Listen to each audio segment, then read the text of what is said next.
Hello everyone. I would like to welcome you to tonight's webinar.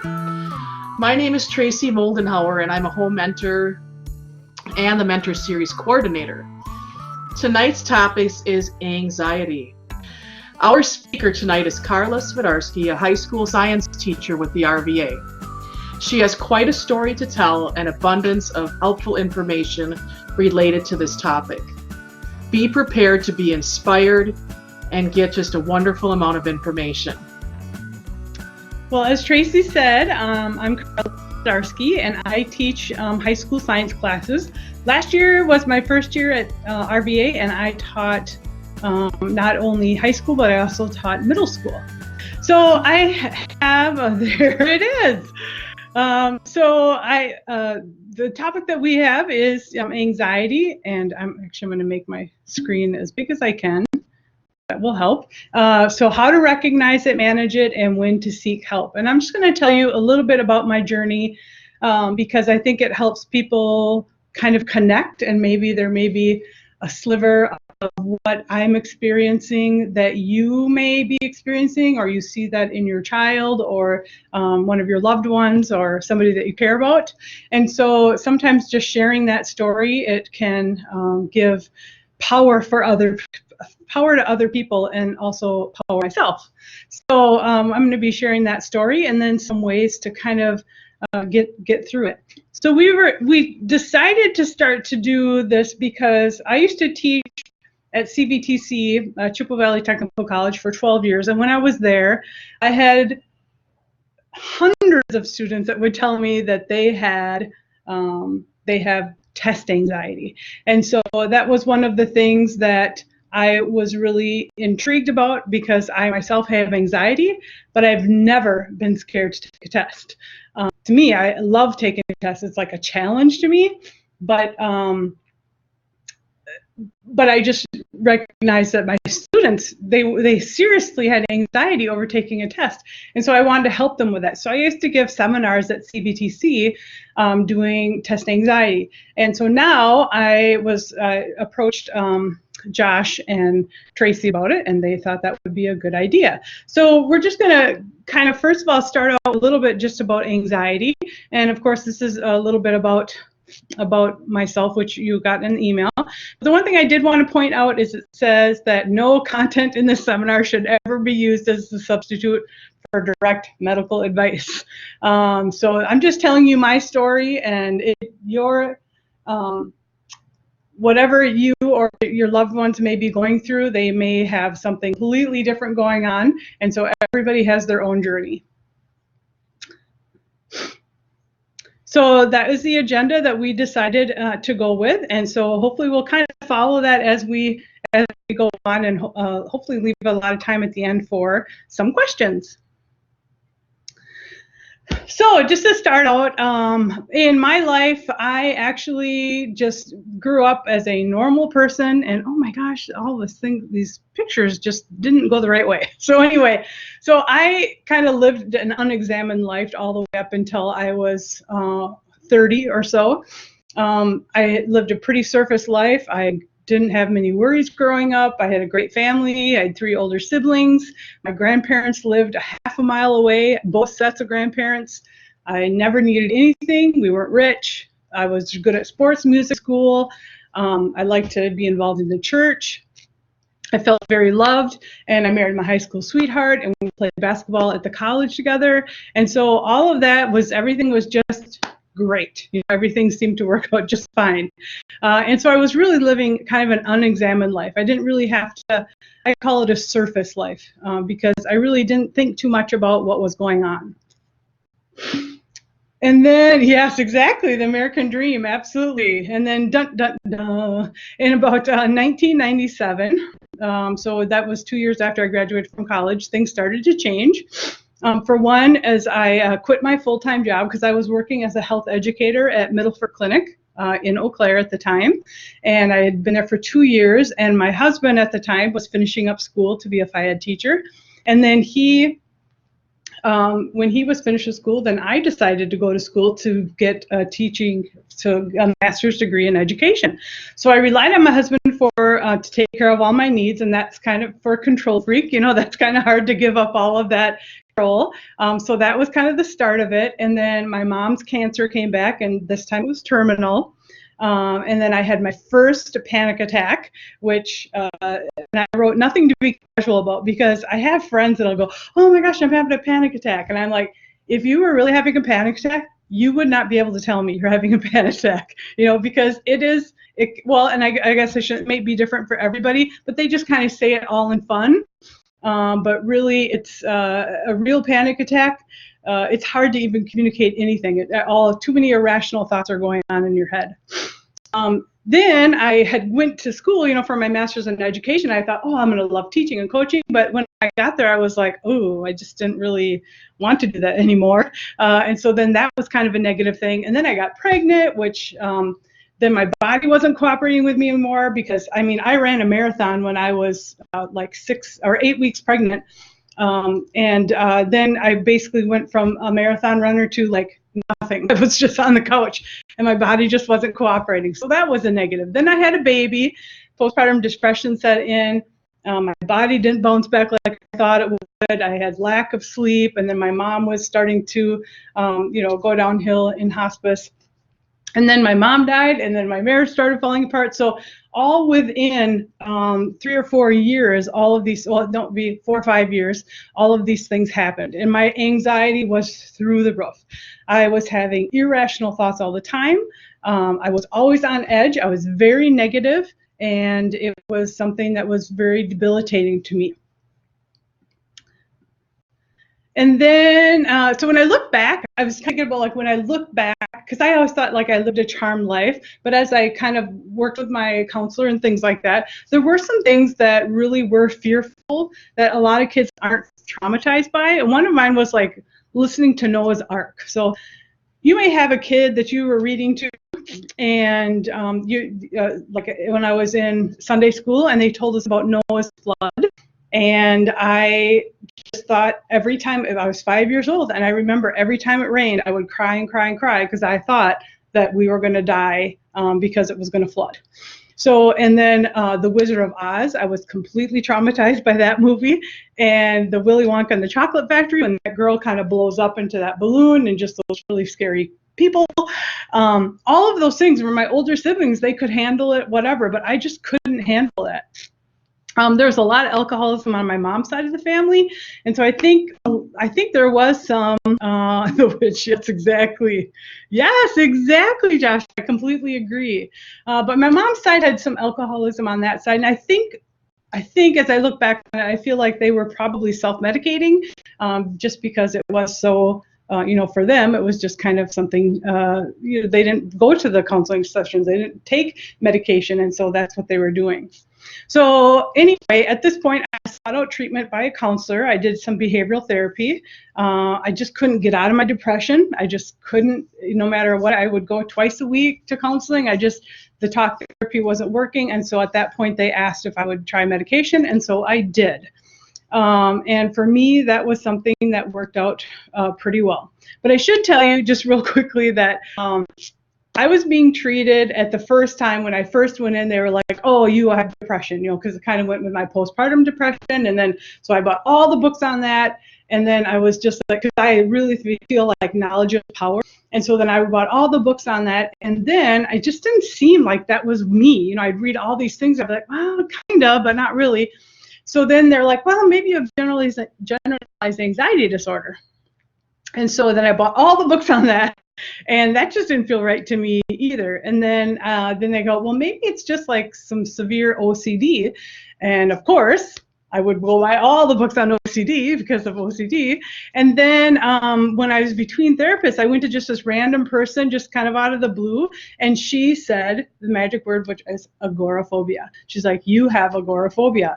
And that was it. Like, I was like, finally, I have a name for something that is wrong with me. And now I can use that knowledge to figure out how to get better. All right. And so, but it was, the depression came because of the anxiety. So yes, I was depressed, but it was because I would always be like, oh, everybody else is so happy. I'm just so, sad, or I'd be so anxious driving, or think I was going to die all the time. And I would just like watch people in their cars thinking, my gosh, they're driving around. They don't have a care in the world. I wish I could be like that. And so then that would make me feel bad about myself. And so that whole thing about the Facebook comment, I can't imagine what I would have been like if there was Facebook around, because it sure looks like everybody is having a fantastic time. And I would have a real hard time thinking, oh my gosh, I am really going crazy because I'm the only one that's not having a good time here. So anyway, the part that's up there on the bottom, I'm not sure why that's happening. I suppose that happens when we kind of convert it over. But it says on the bottom there that I did try the medication. They actually put me on Zoloft or sertraline, which is SSRI, which is a selective serotonin reuptake inhibitor, which I'll kind of show you how some of the medications work. But that really seemed to help just kind of let things roll off my back a little bit.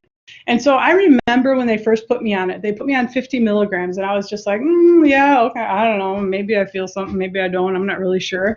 And then, so after like 3 or 4 months, I was like, they're like, well, why don't we try 100 milligrams? And then I remember, like, within a few days after taking 100 milligrams, I remember just kind of having this like feeling of like, oh, this is what I used to feel like. Like, oh my gosh, like now I remember, like it just took that long to get back to where I could actually kind of feel the way that I used to feel. And so obviously the 100 milligrams of medication for me was perfect. Now that does not happen for everybody. So agoraphobia means yes. Mine was the fear of the unknown places. So not crowded places, but I was really kind of stuck in my own world. Like I was scared of everything. Yeah, and I think I wrote that on the next page. So at one point, so it says, even after the medication, really, Marcia? Oh my goodness, yes. So even after medication and counseling, my lifestyle of how I was living and not really digging deep into what was going on, I really needed to get deeper so that I could actually get my anxiety to a better point, because it actually started to escalate. And I used to have like, I'd be scared about going into anaphylaxis, and that kind of came from my mom. She died of lung cancer. She had uterine cancer, moved up to her lungs, and so she had a hard time breathing when she was at the end of her life. And so me watching that was kind of something that kind of turned into an anaphylactic thing. Even though I'm not allergic to anything, I wouldn't eat peanuts, anything with peanuts. If something touched peanuts, I wouldn't eat anything that had strawberries or fish or anything like that, because I thought, oh, it was going to make me go into anaphylactic. I could go to like 4 places: work, gym, home, and Target. That was it. Like if I went anywhere else, I would just start panicking. And I remember one time driving to the Twin Cities with a friend, and he was a doctor, and we were going to the cities, and I had to pull over like right in Menominee because I was having a full-blown panic attack on 94. And now I can just go to the cities all the time. It doesn't bother me at all. But at that time, anywhere that wasn't familiar to me, I just couldn't take it. I also was scared of bees. I thought we were going to go again to anaphylactic shock, even though I've never been allergic to bees. So many irrational thoughts. So as my anxiety got bigger, then my world kept getting smaller and smaller and smaller. And that's kind of what gets you into that agoraphobia. So, and the other thing is that the more that you kind of just keep it inside and just pretend it's not happening, or like, oh my God, if I said this out loud, people would put me in an insane asylum or whatever, then that anxiety monster just gets stronger and stronger and stronger. So the only way to kind of let it get out is to talk about it. And the more you talk about it, the more power you lose, the more power that loses. All right. And so that's very, very helpful. And so I used to have this whole irrational fear about being buried alive. And I would never talk about it, because I'd be like, oh my gosh, if I talk about it, somebody's going to do it to me, and so it would just have all this power. But then as you talk about it out loud, it just makes a lot of difference. And then the reason I didn't talk about things out loud because I didn't want to give my anxieties to somebody else. All right. You were able to start managing it better when you could put your thumb on it. Oh, absolutely. Yep. Absolutely. Much better. So the other thing is that some people don't want to talk about it because they don't want to like give their anxieties to somebody else. But the one thing that you should know is, like, people would say to me, like, one of the worst things that people don't like is speaking in public. And if you had told me all the reasons why you were scared to speak in public or whatever, to me it wouldn't make sense. That doesn't bother me at all. I can talk to anybody about anything. I don't care if there's 400 people or 2 people or whatever. And so there's no way you could scare me into being scared to speak in public. So realizing that talking about it isn't going to give your anxieties to somebody else. So 2 books kind of changed my life. Oh, Jessica, yes, yes. And the other thing that I used to hate reading, and I hated when my counselor would tell me, is like the only way to get through anxiety or get over anxiety is to go through it. All right. That's the worst part. You have to expose yourself to things that would give you anxiety little by little by little. So I actually read 2 books that changed my life, and that was The 4 Agreements and Change Your Brain, Change Your Life. And I have the Change Your Brain. I always have this near me. It's never too far away because it does really help. Yes. So the 4 Agreements, the biggest thing that I read about that really helped was to always tell the truth. The first one is to never compromise your integrity. And for me, that was something that in my former life, I felt like I didn't really live a truthful life. And so now I feel like I'm living my truth. And so therefore, that was kind of the main thing that helped me out of that book. And then Change Your Brain, Change Your Life, it basically just gives you the physiology and helps you understand what is going on in your brain so that you can kind of help that. Okay, so another thing to help is I actually got married to my second husband, and he was just very understanding. He actually helped me do a lot of exposure therapy, and then just little by little by little by little, I was able to, do a lot of different things. And this picture down here on the bottom is me flying. Yes, it is, absolutely. So this is me coming off the plane when we went to Florida like 4 years ago, I think it was. And so I said, okay, fine, I'm going to do it. So I got on the plane and I flew to Florida, and I got to Florida and I drove home when we were done. So I'm like, I am not going on a plane again. So that's one thing that just hasn't really kind of gone away. I hate flying. I kind of don't really eat fish still. Sometimes, like, even going to Medford, because it's kind of an unfamiliar place, I would also get anxiety because it just was like a different place. And I remember sitting one night at Medford. We were at a staff meeting or staff outing, and I had a panic attack. I had to go outside and do push-ups and stuff because I had so much anxiety. They were serving a lot of fish, and then that just got into my head. So it comes back, but it's not as full blown as it used to be before. Oh, you hate flying too? Yes.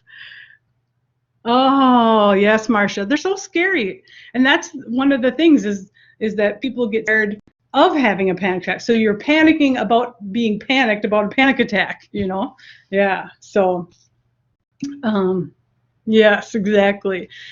So I'm just going to here and tell you a little bit about what anxiety and depression is. And I don't know if you know this, but I actually, when I taught at CVTC, I taught anatomy and physiology. So I did that for 12 years. So I really got to understand the body and kind of how it works. And then I worked with my friend who's an MD, and I worked with her for a couple years after there. And so I worked with her, and she was into a lot of alternative medicine, or I guess I should say integrative medicine. So kind of looking at the whole person.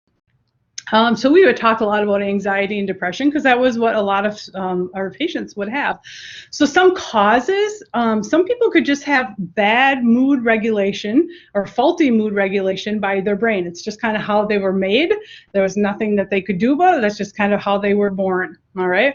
They could have a genetic vulnerability. Maybe some of you may see some different types of maybe disorders in your family that kind of run in your family. A stressful life event, that would be kind of what happened to mine. And I'm sure genetic vulnerability to trauma, if somebody gets hit too many times, or you fall on your head or whatever, that can cause anxiety and depression. Medications and medical problems. So the body is really complex. Just because whatever treatment worked for you doesn't mean it's going to work for somebody else.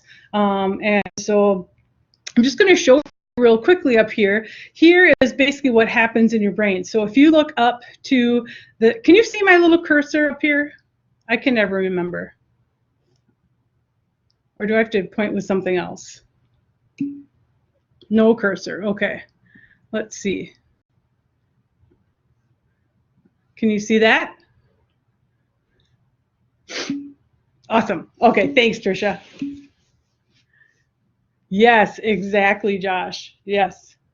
So up here, this neuron number 1, this is what's happening in your brain. So your neuron number 1 is going to fire. It's going to have like an electrical stimulation, and it's going to move its way down to the end, and then it's going to basically pass its neurotransmitters on to the next one.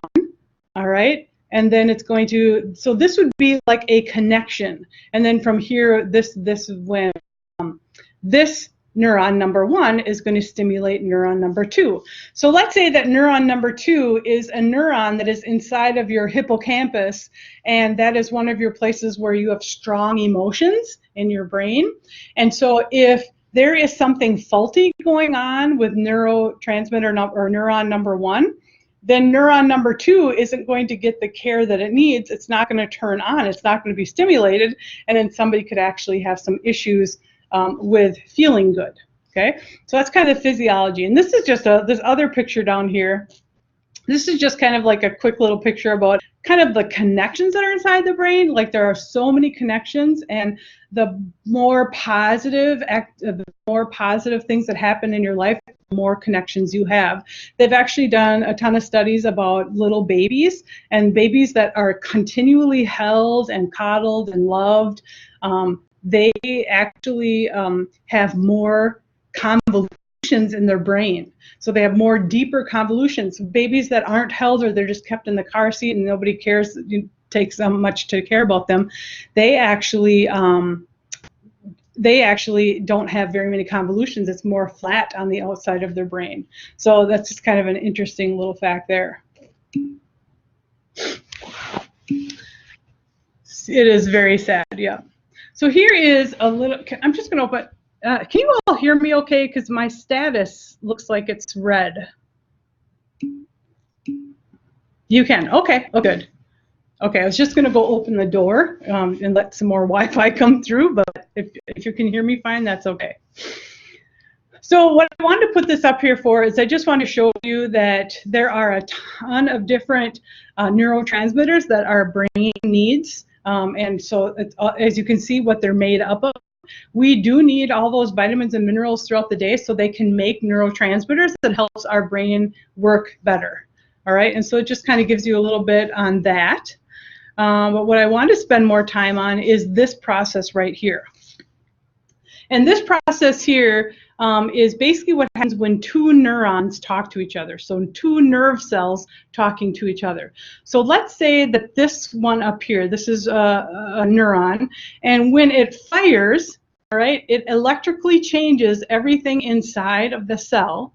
And then what happens is it's going to take these little vesicles, and the vesicle is going to move down here, and it's going to release a neurotransmitter. So you see what's happening over here? Here's that little neurotransmitter that's inside, okay? Now let's say this little neurotransmitter's name was serotonin, okay? So do you all know what serotonin does in the body or in your brain? Yeah, it's a happy hormone, yes. Happy, calm kind of hormone, okay? And so what happens sometimes is you not only so usually what's supposed to happen is the neurotransmitters are going to get released, that serotonin goes on to the next neuron down here. All right, and what it will do is serotonin will click in and it will then stimulate this neuron to then feel good. Okay, so that's how you get those good feelings. So these are neurons that you would find like in your hippocampus, and their job is to, kind of give you strong feelings.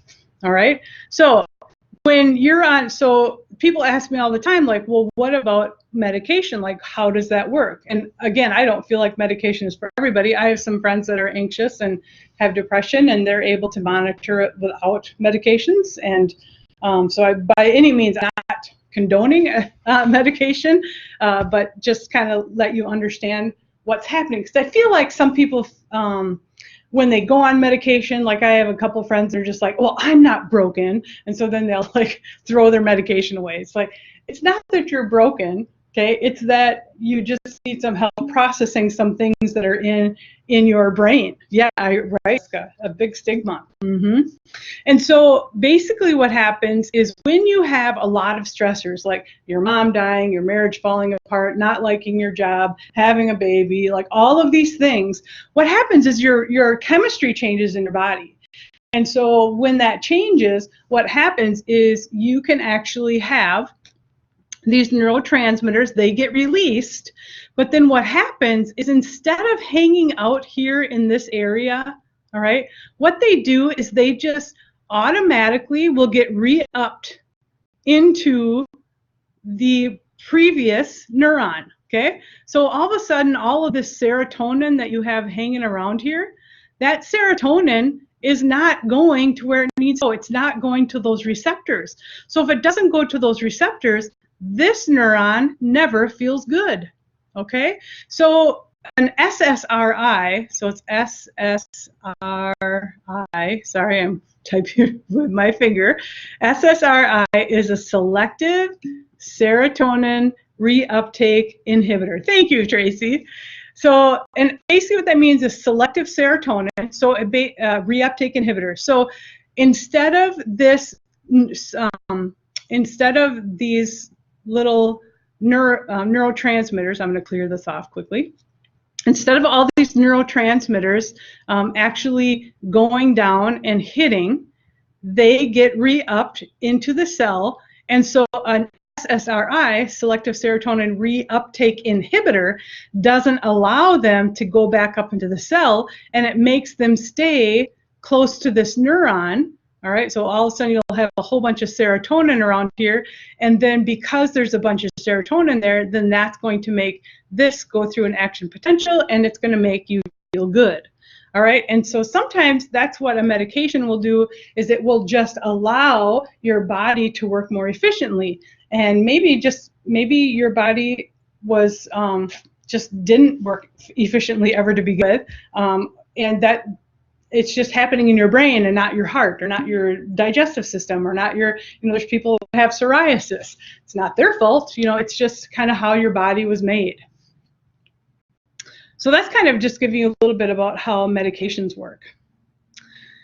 So this is just saying, I'm not going to spend much time on this. So basically it says that when you take medication, it immediately will start putting, it immediately keeps the serotonin down in this area. But the thing is usually it takes 2 to 3 weeks for you to feel the effects of that. And so what this one is telling you is that we know it's not completely a chemical thing, so there must be some connections with neurotransmitters that are also not doing their job. And so because it does take a few weeks for them to continue to grow and make connections. Oh boy, but this is really messed up. This is overactive and underactive. So I'm not going to give you a whole physiology lesson, but if you want to get the handouts for this or whatever, you can read a little bit more about this. This tells you about 3 of the parts that really makes a difference for depression and anxiety. Sometimes it's where places are overactive, and sometimes it's places that are underactive. And so it gives you a little bit about that. I could give a whole class on brain, change your brain, change your life. It's just giving you some other parts. Oh boy, I'm really sorry. This when I changed it over to here, it really changed what everything looks like. So the real reason we're kind of here tonight is about test anxiety. And test anxiety is something that, like I said, is near and dear to my heart because I just had so many students that were very fearful of it. Oh, that's good. That's good. Can medication be temporary to help a person? Yes, absolutely. So that's what it's really meant for, Tracy. Medication is actually meant for you to just use it for a short term, like maybe 6 months to a year, until your body gets used to that pathway. Because your body is all about pathways. So basically what happened, like, to somebody who's depressed or anxious, is you have a negative thing and a negative thing and a negative thing and a negative thing, negative, negative, negative, and all of a sudden your body just goes to that pathway immediately, okay? Right, right. And then if you have a positive thing, positive thing, positive thing, positive thing, then what basically happens is your that medication is there to try to retrain your brain how to use the different chemicals that are going on in there. So really medication is only meant to be used for a very short time. In my case, I've been on it since 2003, 2002, something like that. So a long time. So, but I can't imagine my life without it. I am going down to get my brain scanned in Chicago at the end of February, just to see if they can see something that maybe I could try to get off it. But at this point right now, it was just too much. So anyway, this is a great site for testing anxiety, and the link is right here. It's to the Learning Center of North Carolina. University of North Carolina, and this says a lot about how to actually work with your test anxiety. Now, test anxiety really isn't a thing that you could live your whole life and be fine with having test anxiety. The time that I found that it seemed to be most important was for different careers that have to take exams for their boards. So because I taught anatomy and physiology, I had physical therapist assistants, I had nurses, I had respiratory therapists, I had radiography techs, I had lab scientists, and all of them had to take a test to get certified so that they could teach or license or whatever. And so it was real important that if they had test anxiety, that they had to work through that. Otherwise, they weren't going to be able to do the dream job that they wanted. And so your test anxiety can be physical symptoms, emotional symptoms, they could be behavioral. So just everybody is going to manifest their anxiety a little differently. And so the biggest things that I see for people is they have a fear of failure. They are going to, the whole time that they're in taking a test, they are constantly feeling like they are not going to make it, okay? They feel like, I don't even know why I'm here, I don't think I studied enough, I'm never gonna pass this, and so they're constantly have this whole dialogue. I always call it my committee meeting. I have this whole committee meeting going on in my head that nobody else is privy to, all right? But they have this whole meeting going on in their head telling them how they're not going to succeed. And I always tell people the best way to get over test anxiety is not only just to take a test and another test and another test and just keep taking tests, because again, the only way to get over anxiety is to go through it. And so I just tell them to be as prepared as possible. So know the information on the test as well as you know your name, all right? And then nobody can mess you up. So you always have to try to be as prepared as possible. Okay, some people just have a real poor history of taking tests, and so they feel like, well, I failed before, I'll probably fail again, and that is completely not true. I've worked with so many students that have gotten better and better and better, and things get easier and easier and easier as you just keep going. You just keep swimming, just keep swimming. That's my other thing that I say all the time. Just keep swimming, just keep going, and then hopefully by the time as you keep swimming, all of a sudden you turn around and you've just went through a lot. So, and the other thing that I see a lot is perfectionism, and sometimes not even just for the kids, but they feel like they are going to disappoint their families if they don't do well on a test. So here's some things that you can do before the exam. Again, I think this is one of the best sites. It really it really does a good job of kind of working through everything. And then it gives you some things to do right before the exam and then during the exam. And if I could tell you one thing that people don't do, and I saw it all the time when I taught at CBTC, is people don't breathe. Okay? So your brain is up here working as hard as it can, and you're not giving it any oxygen. So no wonder it shuts down. How many people say, oh gosh, I knew it before I went in there, and then I got there and I'm like, oh, I don't know what it is. I don't know what the answer is. Okay, even though it's up there, it's because you're not breathing. And so I used to give away these little tattoos that said breathe on them. And I would give them and I'd make sure they put that on their hand so they could see it during a test, so that they would breathe. Because when you breathe, it kind of gets you into that parasympathetic mode, which is your rest and digest. So every time you breathe, if you breathe in going 4 and you breathe out going 5 and up in 4 and down in 5, and then if you take 4 deep breaths like that, it'll make a huge difference, because it triggers your parasympathetic nervous system. It actually opens up the pathways in your brain. So just breathing is one of the best things that people can do during an exam. And then, yeah, there's a lot of different other things on here as well. Now, look. All right, and then the last one is just kind of where I got most of my information from. This is Harvard Health Publishing. They actually go through all of the things about depression. Another thing that they do is let me open it up here. They have a little thing on SAD right now, which is what a lot of people start to go through. Oopsie. Which is what some people go through. So if you go down here, it's basically saying all the things that I talked about. And then down here, there is a little bit on seasonal affect disorder. This on temperament too. And how that shapes behavior, because you know there's just some people that just are more likely to fly off the handle than others, or some people that get more road rage than others.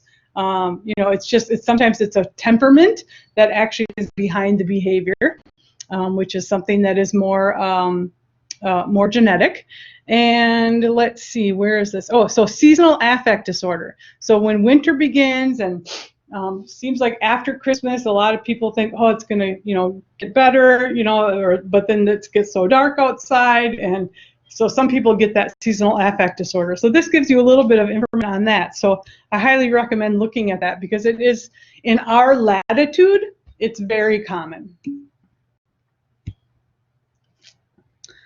So you have to check out the Mindfulness Mentor. Yes, absolutely. Mindfulness is very helpful.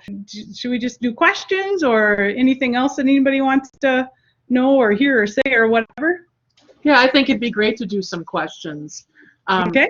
Since I've got my mic on, I have one about the breathing technique. Could you just go over that again, like how many times you're supposed to breathe in versus, breathe out?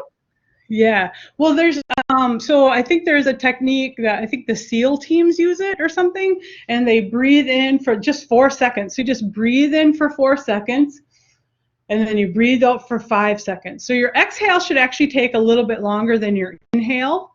All right. And sometimes if you want to pause at the top of your inhale, that also is going to help. And so basically, if you just do that 4 times, it immediately will kick in your parasympathetic nervous system.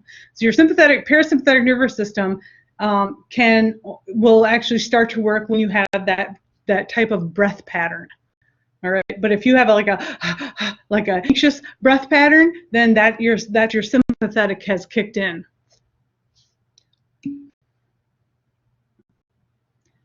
How do you help a child calm down? Usually it takes 2 of the kids to calm down. Yeah. Now that's, I guess what I would say is I am very lucky that, I never had this as a child, or that I remember. I guess I was obviously a little bit irrational to be scared of those movies or whatever, but I wouldn't have the answers to that. youngest daughter, Winnie, she actually sees a counselor, and she is on medication for anxiety. And so because she gets really worked up and she feels really judged all the time, and but it's just kind of how her wiring is. And so I was lucky to be able to have kind of the means to kind of send her to a therapist. And I had a lot of, like I myself had a lot of anxieties, and so I could talk her through a lot of things, but I guess it would just depend upon the situation. Yeah. So yeah, for her, she would hate to be talking in front of other people. Not that she doesn't want to share, because she always, she'll tell her friends, oh yeah, I got to go take my head meds or my medication for my anxiety or whatever. So it's she just talks about it because I just talk about it about myself. And so I think she just sees that and she just thinks that's normal. So yeah, I wish I could help you on that one, Tricia, but yeah, that's a good one.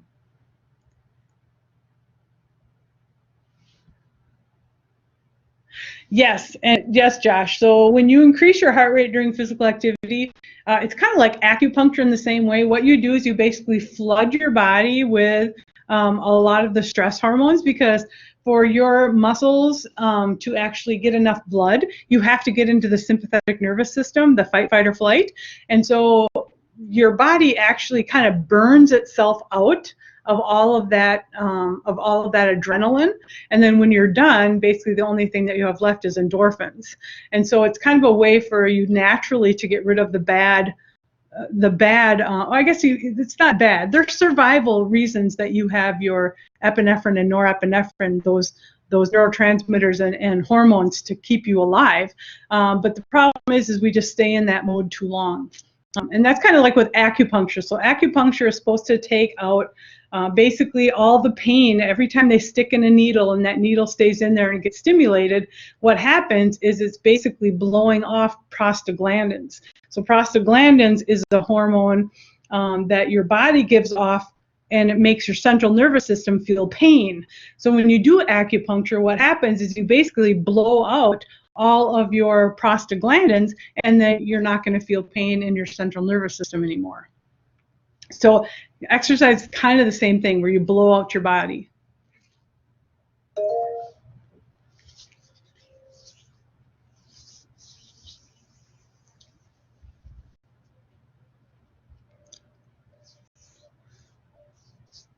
Karla, I'm just going to come on again because I raised my hand. And yeah, oh, okay, I didn't know that. Okay. Yeah, no, that's fine. I just also want to make a point that I had my first anxiety or panic attack. I think it's going on 4 years now, and things were going on for me that I felt I just needed to get checked out, and they had wanted to just pass that off, and I felt like something was wrong, and it turned out that there was. I had a severe B12 deficiency, and also an undiagnosed other type of issue that can cause this. So sometimes it can be medical, and always make sure to just keep asking if you feel like something's wrong and you're not getting answers. So I just wanted to clarify that, or jump in with that B12, I'm a walking testimony for that. Yes. Yeah, so that's good. I mean, being an advocate for yourself, nobody else is going to fight for you as much as you do. You really have to find a doctor that will listen to you. And that's why I really liked working for my friend, because she just really was looking at the whole person, and sometimes almost to the bad, like, wait a second, I have more going on with me than just head problems, It's like there's probably some other things going on. And but it's just very helpful to look at the whole person.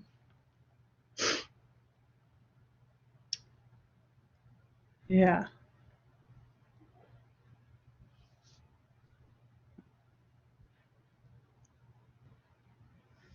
All right. Anybody else have any questions? Oh, thanks, Tracy. It sure doesn't feel inspiring when you're going through it. Oh, what are some signs in kids? Well, again, everybody manifests things differently, but if they're just if they're like keeping things in, just you can just see them clenched, or like my daughter would always like play with her hands, or like, put her, kind of, do this or whatever, just kind of have that click off look. And so it just kind of depends. And a lot of times too, they don't tell you that they're having those problems because they don't want to, they don't want to burden you, or they don't know even how to articulate what's going on with them. They just know that there's something wrong and they don't know what it is. So yeah, that's all I have for you. If you want to stay and ask some questions, that's great. Yeah, thank you, Karla. Yeah. And, we will be here for just a few minutes if anybody has any questions. But otherwise, you can plan on seeing the recording for this. And Karla, we could include some resources when we send that recording out, or links to some of these websites and things that have been helpful. So I just really want to thank you for sharing your story. And you're welcome. Yeah, it's really going to be helping people, I know for sure. And well, thanks everybody for coming.